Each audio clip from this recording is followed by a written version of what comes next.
All right. What's up, Doug? What's up, Grubb? Thanks for coming out, man. Yeah, happy to be here. That's good. You have a very nice podcast voice. Thank you. It's got nice. a face for radio. Right, exactly. Do you do a lot of podcasts? Have you been on a podcast? My claim to fame for having some headphones on and a microphone in front of me is the Murph and Andy show. I do that about twice a year. So. Oh, nice. Yeah. What do you do on that? They had me on for a segment where Murphy's a sponsor. We got a sponsor agreement with him, so Keith has me on. I'm going there this Friday, so tune in Friday at 2:30. Ratings will go through the roof, I'm sure. Right. No, I love it. Well, we appreciate you coming out. You have written a book, The 9 a.m. Meeting. We want to jump into that today, but one of my favorite things in the entire book is it jumping fleas. Flies or fleas? Let's just start with that. Yeah. Is it jumping flies or jumping fleas? Fleas. Fleas. Is that the official, is jumping flies even a thing? I don't think so because they fly. Flies are not, they're not flies or fleas. Fleas. Fleas. Because they jump. All right. And they're one of nature's greatest jumpers. Really? Yeah. I think if you look at like a multiple of how big they are, they're like the top. Nice. Yeah. So the jumping flea story in your book was probably the thing that resonated with me the most. Just as I started thinking through my personal journey and my thought process, share with us what the jumping fleas story or theory is. Well, it kind of, when you relate it to, well, let's just talk about the flea first. I mean, the flea is, as I said, is one of the best jumpers in nature, and they did an experiment where they put the fleas in a beaker, and the fleas could easily jump out of the beaker. They put a glass top on it. Next thing you know, they're hitting their heads into the glass top, and so they're kind of concussed is what I would say. And they took the lid off the beaker. Now they can easily jump back out again, but none of them would. So I was kind of like, all right, so something happened to them that changed what they felt like they were, what their ability was and or what they could do. And so fleas no longer jumping out of the jar. They put some heat underneath it, and now all of a sudden they're like, wow, I can't stay in here anymore. So guess what? They could jump out again. And it was one of those things when you relate it to human beings and you and me. I mean, for me, I grew up, I was the kid that was the mistake, 16 years younger than my sister and 18 years younger than my brother. That was something I heard. I didn't hear it in like a hurtful way or anything like that, but it definitely hung around that, there's that, oh, you're such a cute little mistake. And, it's something I carried around with me for, my whole life. And so when you get into life and maybe something happens, you kind of look at yourself, well, yeah, I'm probably not going to, maybe I won't be able to do that or be able to have this happen or, there's other things that happened in my growing up that would be concussions maybe that I received that helped me, just kind of figure out, it's how I think about myself. And so these fleas, which had the natural ability to jump out of there. So maybe I had the natural ability to do some great things and then smack your head into that glass, a few times, and all of a sudden you're like, I'm not motivated to do that anymore. I'm just going to stay down here. And, the fleas got motivated by the fire. As human beings, we get motivated by different things. Maybe it's a health problem. Maybe it's a financial problem. Who knows what it is, to actually push us to where we're going to go up to what our ability is again. That's what's always fascinating about me. I think that's sort of life in general. What resonated with me was there's no lid on the jar, right? Like in your life, there's no lid on the jar. In a way for us, it's like we've convinced ourselves that the concussion is real and there must be a lid. Mm-hmm. But at some point there's this awareness that there is no lid and that the lid isn't there and you have full control over your own life. And that's what I think is interesting about your book and your story as an employer, as you're starting to look at how you define success for yourself, for your company, and you had all this turnover. And it was because ultimately I felt like maybe people thought they had that lid on the jar. They didn't have a sense of purpose of where they were going. What was that journey for you personally to sort of redefine success? That's really where the book starts, is how you used to define success and then how you got to this new place of definition. Yeah, for me, we started our business in 1993, had some opportunities to grow the company. And when I looked at those opportunities, it's like, okay, Inc. 500 will be one of the 500 fastest growing companies in the country. It was an ego play, 100%. It was like, okay, I can be this big deal now, and we're going to have we were in retail. We had 6 stores at the time. We were going to go to 25 stores. We were going to open 19 stores in 12 months. And like, wow, and it was how can this company serve me? And, I want to be able to walk around and be the guy with stores in 4 states and have 25 of them and be this big deal. And, through that process, we basically grew the company right into the ground. We're one phone call away from the bank just saying we're done. I was never home during that time. I mean, we're going to Chicago, St. Louis, Omaha, out to Hastings, Nebraska, southern Missouri, down by Joplin. We had a newborn at home at the time. So I was not being a very good husband. I was not being a very good father. And you put all those things together, and we kind of got to the point where there's got to be a better way. Just things were falling apart on the work front and the home front, and it was all self-inflicted. I mean, it's all my, I point the finger directly at myself. And so what can we do to try something different? And I mean, there was a faith component in that, and there was a lot of different things that were going on during that tough time. But ultimately it was, we're responsible for a lot of people here, and why don't we turn this into something special? It's instead of just being a cell phone business, why don't we turn this into a place where people can really, become the best versions of themselves, where they can come alive a little bit.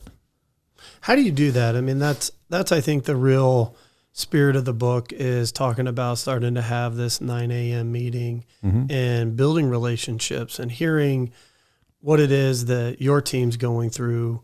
And what I enjoy about hearing your story is, like, for you, that's where the passion really got reignited, is you're going over here through something in your life and you feel like, man, I'm kind of alone in this thing. And you're dealing with your own concussions, and you come over and you start this 9 a.m. meeting, or one of your managers starts this 9 a.m. meeting.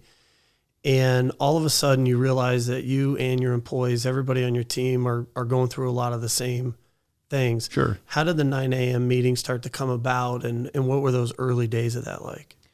Well, when we were getting through the mess, and Nick, who's the main character in the book, he's our VP of sales, and we just started talking about, he's like, I'm just wanting to talk to people about life and just kind of what do they got going on in their world, and then I'll share a little bit about what's going on in my world, and pretty soon the relationship starts to build, and he's like, but when I ask them the question, what do you want?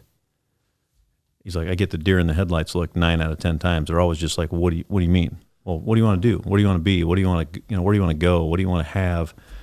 And so many of them are just like, I want to get paid next Friday and have enough money to maybe go out a couple times, put some groceries in the, in the fridge, and I'm good. I mean, that's really not a lot of people were living, with much of a vision for the future. It was very, very reactive to, I'm just running around putting out fires, as compared to intentionally going after something. What was that first moment when you really started, I think, to connect with them? Because it sounds like you had to redefine success for yourself. Mm-hmm. And one of the great things in the book for you was it almost felt like you were sort of playing the short game, like get the next office open, get the next city open, and meet these, I don't want to say deadlines, but fulfill your contract, right? So sort of short-sighted. Yeah. You started to create the long game for you. And you started that with sort of the end in mind. Right. Talk through that eulogy process. Share with everybody kind of what exercise you did to have that come to light.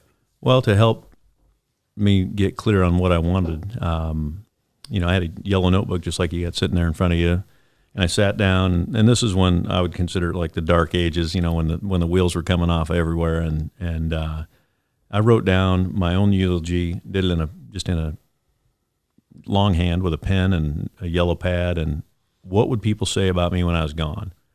And I still have it today. I mean, there's tears on that page. The ink is messy, and it was very raw and very honest about the fact that no one was going to give two, rips about this guy, because he was very selfish, and, he was really just putting himself above everything else. And so, like I said, I wrote that in 2003, and I've kept it ever since. And then I wrote a second one that was, okay, let's say this guy gets his act together, and what are the things I would want people to say about me in the end?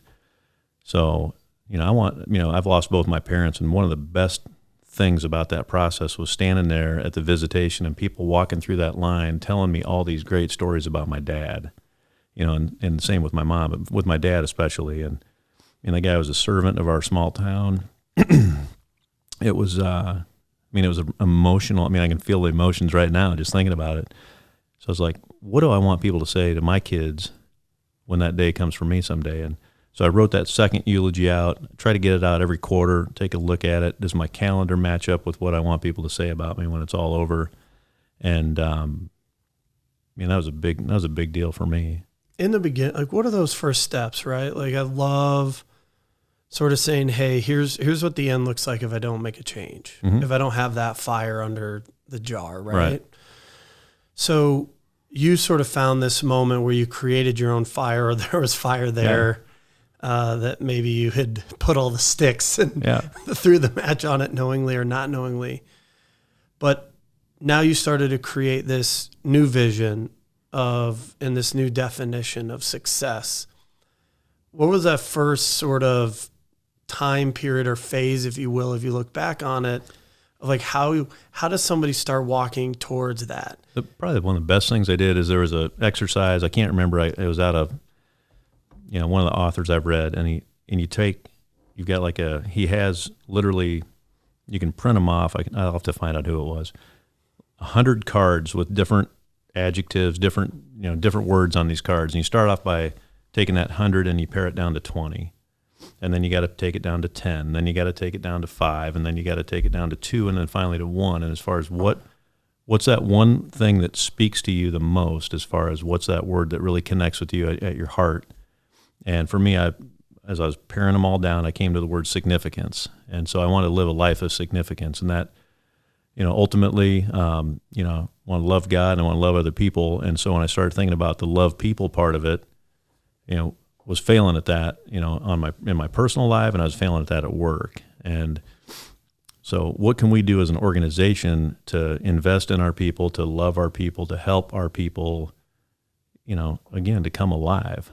Because again, I just see it. We see it all the time. It's just people, they get up, they put the fireman's helmet on, and it's put out fire number 1, fire number 2, fire number 3, and then collapse in bed at the end of the day, get up the next day and do it all over again. And as compared to put out fire number 1, fire number 2, and then spend an hour or two working on the stuff that actually matters. So, how do we get people to move the needle towards, the things that matter to them personally? And it's different for everybody. For somebody, it might be getting out of debt. Another person, it might be going back to school or starting a business. But we just want to help them kind of work through all that stuff. That's the thing I think's most twisted and sinister about excuses. Like in your mind, like the concussion, like they're usually valid. There's often not scenarios where you have an excuse in your mind, or I'm tired, or this happened, or that happened, or you don't understand my upbringing or my childhood, or the things that are in your own mind, they're valid. Like they're very valid. And that's what sort of is the sinister thing of excuses. But what was the difference once you guys started doing this 9 a.m. meeting? Nick starts talking with them. They start to build this relationship. And then it's like from that, there starts to become this trust that they're actually going to open up with some of the challenges that they're facing and actually for themselves create a new definition of success, a new sense of purpose. What was it, just really simply even in the relationship between Nick and them in those 9 a.m. meetings that started to change? I think a lot of it was Nick being transparent with them about his own story. There's a guy that, single dad, mom wasn't in the picture, so it's just him and his daughter, struggling from this job to this job to this job, and you just wanting to provide for her, and him just not being afraid to share some of those, be transparent about his own life, and then what are the things that are important to him, and that just gives the person sitting across from him permission to do the same thing. And I think when you start to connect on a personal level, it makes it that much easier to be I don't know, open to this kind of this new concept, so to speak, because it's we've had people flat out tell us this is weird, you know, talking to at work about stuff that's important to me personally. You know, I had one guy say, my wife told me this is career suicide. I shouldn't talk to it. You know, this is, you know, you come into work, when somebody asks you how you're doing, you say, everything's great. And then you go off and you work, and then you put the mask on. And then when you leave work that day, then reality hits you again. But, you know, we're trying to get people to not, you don't have to put the mask on here. I mean, we know that everybody's got different things that are, you know, hard in their lives. Everybody's got different things that they're dealing with, and how do we help them help themselves? I don't know. Yeah, no, it makes sense. I mean, I feel like too, you're helping to sort of create a lane and create a path that they can fix some of the things that are going on in their minds, like the struggles that they're bringing to work and taking home from work. And you start to lighten that load, it builds that relationship. And then most of your people are not going to be with you guys for forever, right? 5, 10, 15 years. I mean, that was something I loved in the book, was you wanted to offer some tools and some experience so that when they are 15, 20 years down the road in their career or their lives, they can look back at their time at US Cellular and say, I learned something. I took tools, you know, that opened, right, you know, helped me forever. Yeah. You know, a lot of times, you know, when someone comes on board, it's like, we don't expect you to work here the rest of your life, but we want you to leave a better person when you leave than when you got here. And I think when you get a store, you know, if you got a store with, you know, our stores are anywhere from 3 to probably 9 people, depending on the volume the store does.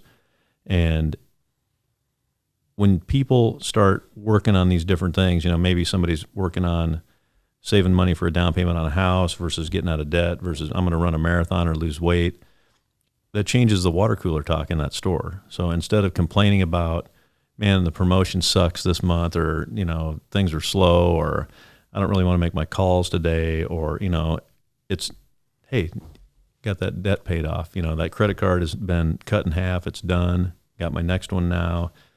I mean, it increases the energy in the store without a doubt when people start talking about the things they're going after compared to the things they're reacting to.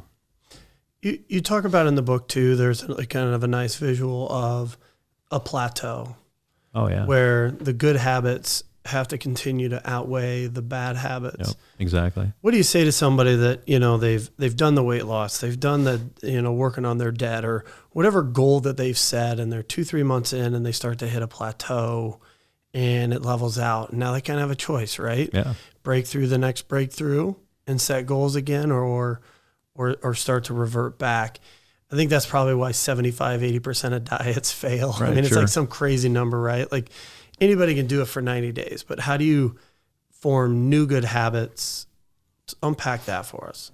We try to do it 2 ways, I guess. I would say number 1 is just right up front, making sure they understand that's coming, because it's gonna happen, so that they're ready for it. So when it happens, they can recognize it. They know that there's some adversity that's going to come. It's just automatic. And I think the second piece of that is, if you're just focused on painting a goal for somebody, you know, you want a real good, clear picture of what things look like when they arrive at what, you know, where they're trying to get to. The problem with only doing that part is that everybody to some level is comfortable where they are right now. You know, it might suck, it might not be what you want, but I know what it is. And so I know that I can survive in this little box I'm in right now. So if you only paint the picture of what is coming down the road that you want, that provides a lot of motivation. People are excited about it. They can get on board with that. But I think you have to start before that by really defining why you can't stay here. And there was a great example that I read about. It's a church in Chicago, and they've got an outreach building where people can come that need help. They get car repairs done. They can pick up groceries. They can pick up clothing and all this stuff. And the leader from that organization, he's like, I'm going to go over there and see what's going on over there. It was a cold Chicago day. It was snowing, and he pulls up in the morning, and there's a line of people there waiting for that service to open, and they're standing outside in the snow. And he's just like, these people need our help, and yet they're standing outside. It's 20 degrees out. It's snowing. There's 6 inches of snow on the ground already. He's like, we got to raise some money and build some kind of deal for people to wait indoors over here. And instead of going into the congregation and just saying, we have to, this is why, you know, he took pictures of it and stuff. He's like, we need to get an indoor thing built over here, you know. Instead, what he did is he put the pictures up on the big screen of these people standing out in the snow with no coats on, no snow boots. And he put that up there and just let everybody look at it for a while. And people are like, well, that's terrible. You know, we can't, that's just not right. We can't let that happen. So they had the money raised in one service to build the enclosed deal for it. But he's like, if I just would have went in there and said, here's where we need to go, without explaining why we can't stay where we currently are, he's like, it wouldn't have worked. So like, we got to help people just understand, and here's why you can't stay where you are. I mean, we had a guy, Chuck, who, you know, he lost over 100 pounds, and he couldn't stay where he was because he's like, I want to walk my daughter down the aisle when she gets married. I want to watch my son compete in sports. And he's like, if I don't change something, it isn't going to happen.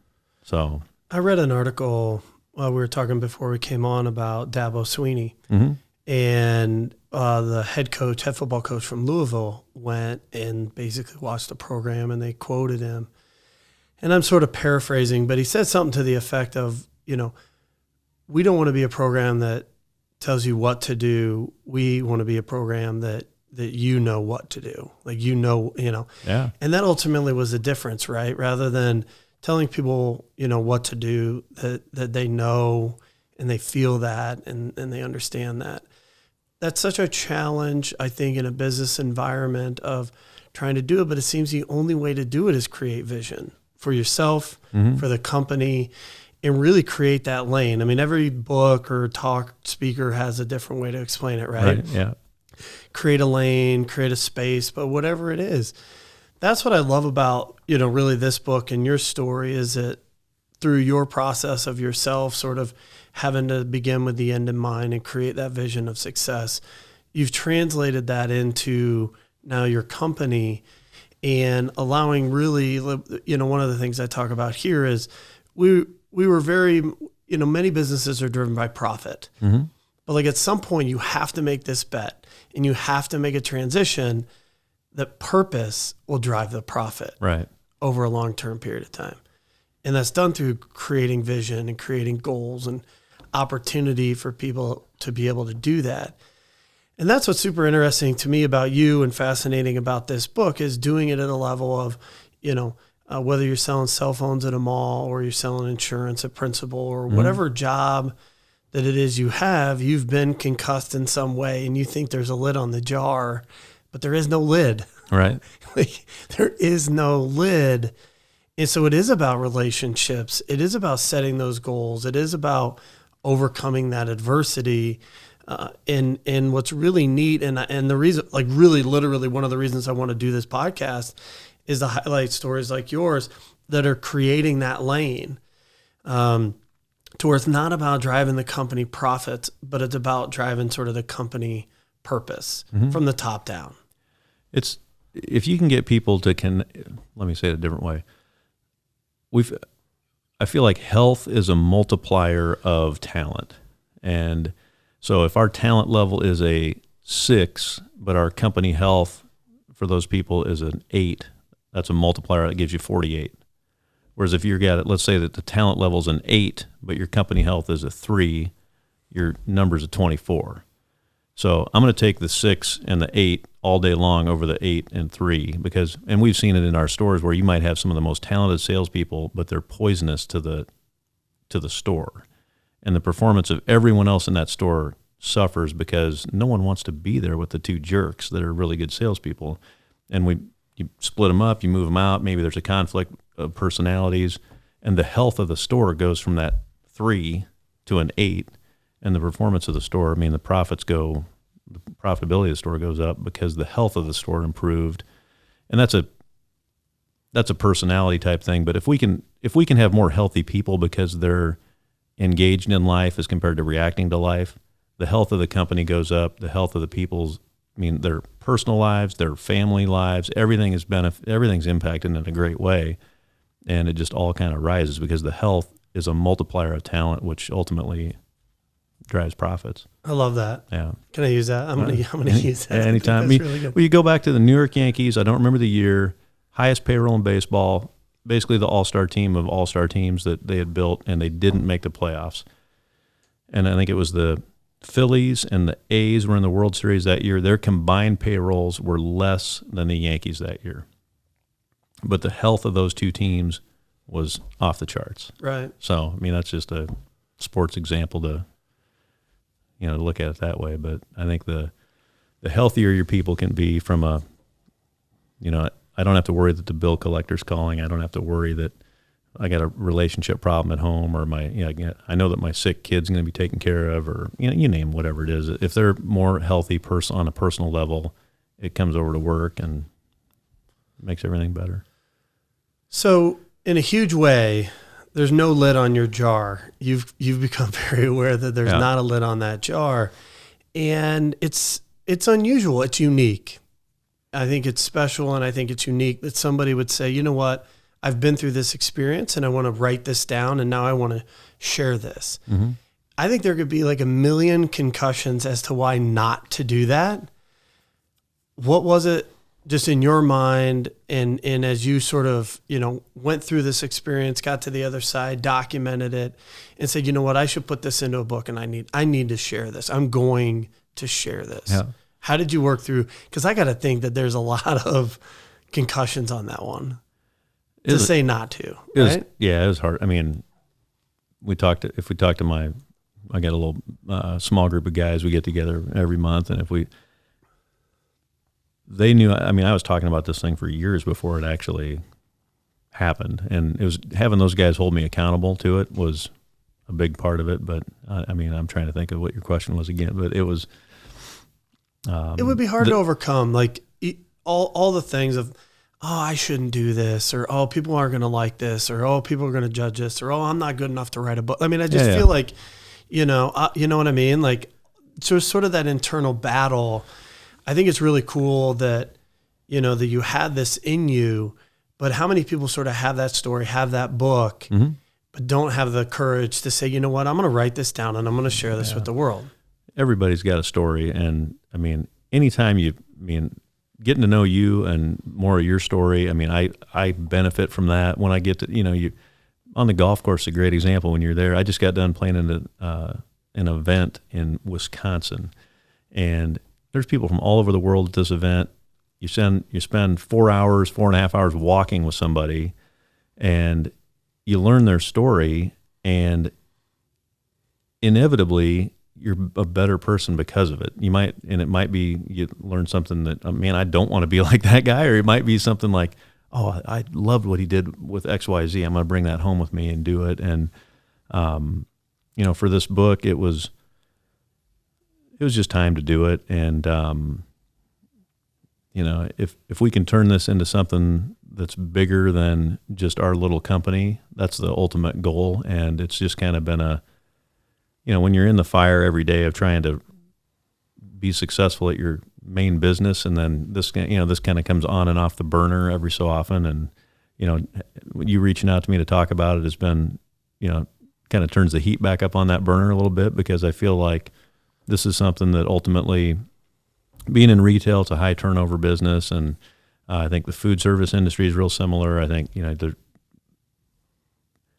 think people are job hopping more because they can't connect the dots between why am I at this job and what do I want in my life personally. And when we help them connect the dots, all of a sudden they're like, well, this place cares about me, and I'm making the same money here as I would make over maybe this other place. I'm staying here because these guys get it. And hopefully we can spread that to some other businesses at some point. It just has not been a huge focus. We got the book written, got a couple little tiny checks from the publisher for sales at the beginning, and since then we just haven't really worked on it much. Well, I'm really glad you wrote the book, and I'm really glad that I read the book, and I'm really glad that you came out and shared this, because I'm of the opinion that the new currency in leadership is vulnerability and authenticity. Mm-hmm. And it takes a unique vulnerability to empower other people, and you got to be authentic and real with yourself to even be able to get to that place.